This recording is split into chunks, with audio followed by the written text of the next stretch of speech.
최근 미국에서는 인플레이션 재상승에 대한 우려가 다시 고개를 들고 있습니다.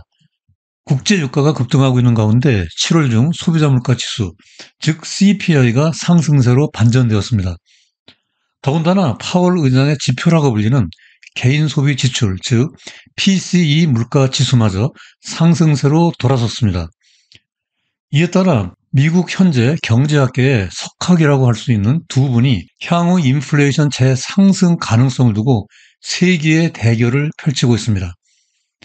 한 분은 최근에 진행되고 있는 인플레이션 경로가 1970년대에 경험했던 낙타봉 인플레이션을 닮아가고 있다고 주장하고 있습니다. 반면에 다른 한 분은 그런 주장이야말로 1970년대에 대한 집착 장애증에 불과하다면서 인플레이션 재상승 가능성을 강하게 일축하고 있습니다. 그러면 앞으로 인플레이션은 어떠한 방향으로 전개될까요? 따라서 오늘 포커스 공개톡은 빅쇼트 주인공의 예측, 인플레이션 재상승 경고, 1970년대 집착 장애증, 그리고 시사점과 향후 전망 등의 순서대로 살펴보도록 하겠습니다. 자, 이제 오늘의 상세한 이야기 속으로 들어가 보겠습니다.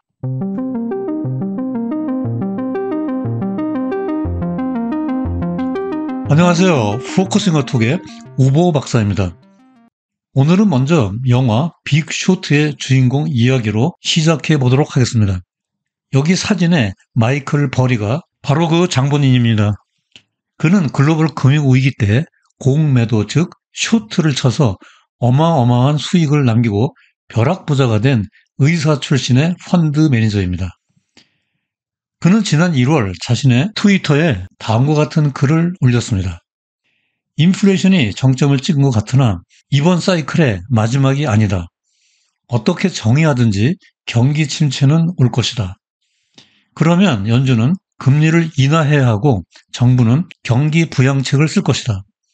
결국 인플레이션이 또다시 급등할 것이면 이것은 그리 어려운 일이 아니다. 당시 경제 미디어들은 마이클 버리가 두 번째 인플레이션의 스파이크를 소환하고 있다는 기사를 앞다투어 내보냈습니다. 최근 들어 월가에서 마이클 버리의 이러한 예측이 솔솔 다시 피어오르고 있습니다. 7월 소비자 물가지수 CPI가 전년 동기 대비 헤드라인으로 3.2% 반등했기 때문입니다. 더군다나 연준 FOMC가 금리 정책 수립 시 선호한다는 PCE 물가 지수마저 전월에 비해 헤드라인과 근원이 각각 3.3%와 4.2% 모두 상승세로 전환되었습니다. 한편 한국의 8월 CPI도 전월 2.3%에서 3.4%로 급등하여 6개월간의 하락세에 종지부를 찍었습니다. 설상가상으로 최근 국제 유가 상승세가 심상치 않습니다. 서부 텍사스산 원유 WTI를 기준으로 지난 6월 12일 배럴당 67달러에서 최근 87달러로 3개월 만에 무려 30%나 상승했습니다. 최근에 사우디아라비아와 러시아의 원유 감산 조치가 유가 상승에 부채질을 하고 있습니다. 유럽에서는 천연가스 가격의 상승세가 이어지고 있고요. 이러한 기세라면 에너지 수요가 늘어나는 동절기가 다가오면서 연말까지 배럴당 100달러를 돌파할 수 있다는 관측마저 나오고 있습니다. 한편 애틀란타 연은이 추정하는 GDP 나후를 보면 금년 3분기 GDP 성장률이 5.6%로 예상되고 있고요. 공급관리협회 ISM이 발표한 8월 제조업, 서비스업의 구매자 관리 지수 PMI가 각각 47.6%와 54.5%로 지속적인 상승세가 이어지고 있습니다. 특히 서비스 부문은 중립 50%를 넘어가는 화랑 국면을 보여주고 있습니다. 고용지표는 실업률이 3.8%로 깜짝 상승했으나 비농업 신규 고용이 시장의 기대보다 훨씬 많은 18만 7천 건으로 집계되었습니다. 이상과 같이 국제유가, 실질 GDP 성장률, ISM의 PMI, 고용지표 등의 추세는 모두 인플레이션의 압력으로 작용하고 있습니다. 최근 인플레이션 재상승에 대한 우려가 나오고 있는 이유입니다. 이러한 배경에서 얼마 전 레리 서머스는 트위터에 글을 하나 올렸습니다. 서머스는 하버드대 총장과 재무부 장관을 역임하여 학계뿐만 아니라 정계에서도 영향력이 큰 인물입니다. 여기서 볼 수 있듯이 서머스는 이 그래프를 보면 지금 물가 안정에 도달했다고 확신하는 그 누구든지 술이 깰 것이다 라고 트윗하고 있습니다. 아래는 그가 첨부한 그래프인데요. 청색선으로 볼 수 있듯이 1974년 말 12.3%까지 상승했던 인플레이션이 1차 정점을 찍고 76년 말까지 하락했습니다. 그 이후 1980년대 초까지 재상승하여 2차 정점을 찍은 후 볼커 의장이 정책금리를 20%까지 인상하고 나서야 비로소 안정화될 수 있었습니다. 두 개의 인플레이션 정점이 마치 낙타봉처럼 생겼죠. 여기에 겹쳐진 주황색 선은 최근 2013년 9월부터 금년 6월까지 10년 동안 인플레이션 추이를 나타내고 있습니다. 1970년대 인플레이션 경로와 겹칠 정도로 매우 유사합니다. 이러한 서머스의 트윗은 앞에서 설명한 빅쇼트의 주인공 마이클 버리가 인플레이션 스파이크가 다시 찾아올 것이라고 예상한 것을 상기시켜주고 있습니다. 서머스의 이 트윗 내용을 1970년대 초부터 1980년대 말까지 인플레이션 흑역사를 소환하여 복기해 보겠습니다. 당시 연준 의장은 1970년 2월부터 78년 1월까지 아서 번스, 1979년 8월부터 87년 8월까지 폴 볼커였습니다. 그 중간에 윌리엄 밀러가 짧게 재임했었고요. 먼저 아서 번스는 인플레이션이 상승하고 있는 상황에서도 금리를 인하했습니다. 더군다나 인플레이션이 꺾이기도 전에 긴축을 완화했습니다. 이렇게 느슨한 통화정책 결과로 1976년 말부터 인플레이션이 재차 반등하기 시작했습니다. 아서 번스의 뒤를 이은 윌리엄 밀러는 인플레이션에 질질 끌려다니기만 하다가 1년 5개월 만에 자리에서 내려왔습니다. 그 다음에 인플레이션 구원 투수로 등판한 폴 볼커는 기준금리를 20%까지 끌어올리는 극약 처방으로 비로소 두 자릿대의 인플레이션을 잡고 물가를 안정시킬 수 있었습니다. 볼커 재임 기간 내내 기준금리를 인플레이션보다 압도적으로 높게 유지한 팩트를 확인할 수 있습니다. 그러면 현 연준 의장 파월은 누구를 닮았을까요? 아직 인플레이션과 그의 싸움이 끝나지 않았으므로 속단하기는 이릅니다. 서머스의 주장에 노벨 경제학상 수상자인 폴 크루그만이 돌직구를 날렸습니다. 그는 최근 뉴욕 타임즈에 기고한 오피니언을 자신의 트위터에 올렸는데요. Sad Story, 1970년대로부터 무엇을 배울 수 있을까라는 제목의 컬럼 기사인데요. 기사 내용 중 중요한 부분만 발췌해 보겠습니다.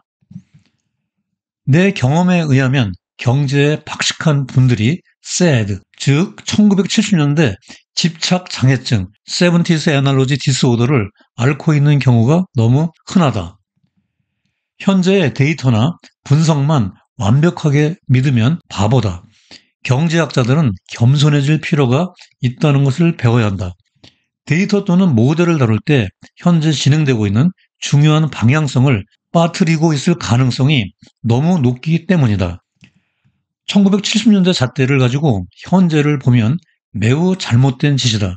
현재와 그 당시에 유사점을 무리하게 도출한다면 그것이 바로 70년대 집착 장애증, 즉 SAD에 빠진 것이라고 단호하게 비판하고 있습니다. 여기서 경제에 박식한 분들이란 레리 서머스와 그의 이론을 추정하는 경제학자와 월가의 전문가들을 에둘러 지칭하고 있는 것이 분명합니다. 크루그먼이 돌직구를 날린 데에는 경제학적으로 분명한 이론적 근거가 있었습니다. 즉 인플레이션과 실업률의 트레이드 오프, 즉 상충 관계를 나타내는 필립스 곡선의 궤적의 방향이 달라졌다는 것입니다. 크루그만은 1970년대와 2020년대를 평면적으로 비교해서는 안 되며 인플레이션과 실업률의 상층 관계를 나타내는 필립스 곡선의 구조 변화로 설명해야 한다고 주장하고 있습니다. 이것을 좀 구체적으로 살펴볼까요? 경제학 이론이라 좀 딱딱하고 다소 어렵게 느껴질 수도 있으나 잘 따라오시기 바랍니다. 먼저 여기 주황색 곡선은 1973년부터 1976년까지 시계 방향으로 움직이는 필립스 곡선의 궤적입니다. 여기서 73년 1월부터 상승하던 인플레이션이 74년 말 12.3%로 정점을 찍은 후 하락하면서 실업률이 상승하는 전형적인 필립스 곡선의 형태를 보인 후 1974년 말까지 인플레이션과 실업률이 동시에 하락했습니다. 다음으로 파란색 곡선은 2021년부터 현재까지입니다. 시계 반대 방향으로 움직이고 있는 팩트를 확인할 수 있습니다. 즉 2021년 1월부터 인플레이션이 상승하고 실업률은 감소하다가 2022년 6월 9.1%로 정점을 찍은 후 인플레이션이 하락하고 실업률은 거의 변화가 없습니다. 여기서 중앙은행과 경제학자들이 금과 옥조로 여기는 필립스 곡선이 작동하지 않고 있다는 것을 확인할 수 있습니다. 이에 대해 크루그만 교수는 인플레이션과 실업의 궤적의 방향이 다르게 형성된 원인에 대해 수요 측면에서 연준의 금리 인상 효과만이 아니라 공급 측면에서 코로나 팬데믹 기간 동안 공급망의 병목 현상이 완화된 결과라고 해석하고 있습니다. 잘 아시다시피 중앙은행이 인플레이션 통제를 위해 할 수 있는 일이란 수요 측면뿐입니다. 그러면 위에서 레리 서머스와 폴 크루그만의 논점을 비교 정리해 볼까요? 서머스는 2021년 이후 현재까지 인플레이션 진행 경로가 1970년대의 데자뷰 같다. 파월 의장이 섣불리 긴축 정책을 완화하거나 중단하면 인플레이션 재상승으로 이어져 1970년대 아서 번즈 의장의 실패를 되풀이할 가능성이 있다고 경고하고 있는 것입니다. 반면에 크루그만은 현재를 1970년대와 비교하는 것은 세드, 즉 70년대에 대한 집착 장애증과 같다. 팬데믹 이후 노동시장의 구조 변화, 즉 필립스 곡선의 궤적이 변하여 연준의 추가적 금리 인상은 긴축 효과가 없고 경기 침체만을 유발할 수 있다는데 초점을 두고 있다고 요약할 수 있겠습니다. 우리와 같은 인플레이션 재상승 가능성 논쟁에 대해 뉴욕 연방준비은행이 의미 있는 경제 분석 자료를 내놓았습니다. 이것은 인플레이션 트렌드 추정 모델인데요. PC 인플레이션에 대한 다별량 근원 추세 MCT를 측정해주고 있습니다. 계량경제학 용어라 다소 어렵게 느껴질 수도 있으나 요점만 간추려 보겠습니다. 이 자료는 상무부 경제분석국이 PC 데이터를 발표한 이후 매월 업데이트됩니다. 왼쪽 그래프에서 최근 들어 7월 헤드라인과 근원 PC 물가지수가 살짝 고개를 들고 있습니다. 그러나 MCT 근원 PC 인플레이션은 2.8%로 작년 6월에 5.5%로 정점을 찍고 추세적으로 하락하고 있습니다. 오른쪽 그래프는 세부 항목별로 분해한 것인데요. MCT, 슈퍼코어, 주거비, 상품 물가 등 모든 변수가 추세적으로 일제히 하락하고 있습니다. 따라서 PC 근원 물가가 중장기적으로 하락하고 있으므로 인플레이션의 재상승 조짐은 아직 보이지 않고 있다고 해석할 수 있겠습니다. 그러므로 뉴욕 연은의 이 연구 자료만 놓고 보면 위 두 석학의 논쟁 중 크루그만의 주장에 무게가 더 실리고 있다고 풀이할 수 있습니다. 자, 이제 마지막으로 오늘 영상의 시사점과 향후 전망을 포커스 포인트로 정리해 보겠습니다. ING의 연구 자료에 따르면 인플레이션의 두 번째 파도, 세컨드 웨이브는 밀려오지 않을 것으로 보입니다. 이러한 전망을 뒷받침하는 근거로 5가지 이유를 들고 있는데요. 1970년대에 인플레이션 재상승은 오일 쇼크에 기인하고 있고 아서 번즈 의장의 정책적 실패에다 브레튼 우즈 체제 붕괴 이후 달러 가치 하락이 인플레이션을 증폭시킨 것이 또 다른 이유이며 당시 미국 경제는 지금보다 훨씬 제조업 중심이었으나 현재는 서비스 중심으로 바뀌어 유가의 충격이 덜하고, 그리고 당시 노동조합이 지금보다 훨씬 강력하여 임금과 물가에 나선 효과로 인플레이션 상승에 방아쇠 역할을 했으나 지금은 상대적으로 약하며, 그리고 1970년대 악몽을 기억하고 있는 각국의 중앙은행들은 앞으로 상당 기간 긴축과 고금리를 유지할 전망이라고 분석하고 있습니다. 여러분들의 생각은 어떠하신가요? 저는 두 석학이 벌린 논쟁 중 크루그만 교수의 논리가 더 합리적이고 이론적으로 설득력이 있다고 봅니다. 단기적으로는 인플레이션이 재상승할 수도 있겠지만 중장기적으로는 디스인플레이션을 이어갈 것으로 예상됩니다. 그러나 여기서 그 누구의 주장이 옳고 그르냐를 따지는 것은 중요하지 않습니다. 다만 주어진 자료와 정보를 토대로 자신만의 포인트를 정리하여 각자의 성공적인 투자 판단에 활용하는 것이 바람직하다고 할 수 있겠습니다.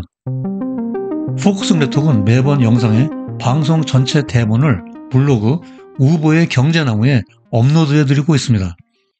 먼저 영상을 시청하신 후 아래 블로그에 접속하면 콘텐츠의 구체적인 데이터 확인과 세부 내용에 대한 리뷰가 가능하니 자막 대신에 많이 활용해 주시기 바랍니다. 벌써 날씨가 많이 선선해졌는데요. 환절기 건강에 조심하시고요. 오늘 영상이 도움되었다면 구독과 좋아요 부탁드립니다. 다음에도 여러분들의 경제 지식을 넓히고 투자 생활에 힘과 도움이 되는 유익한 영상으로 또다시 찾아뵙겠습니다. 오늘도 끝까지 시청해 주셔서 대단히 감사합니다.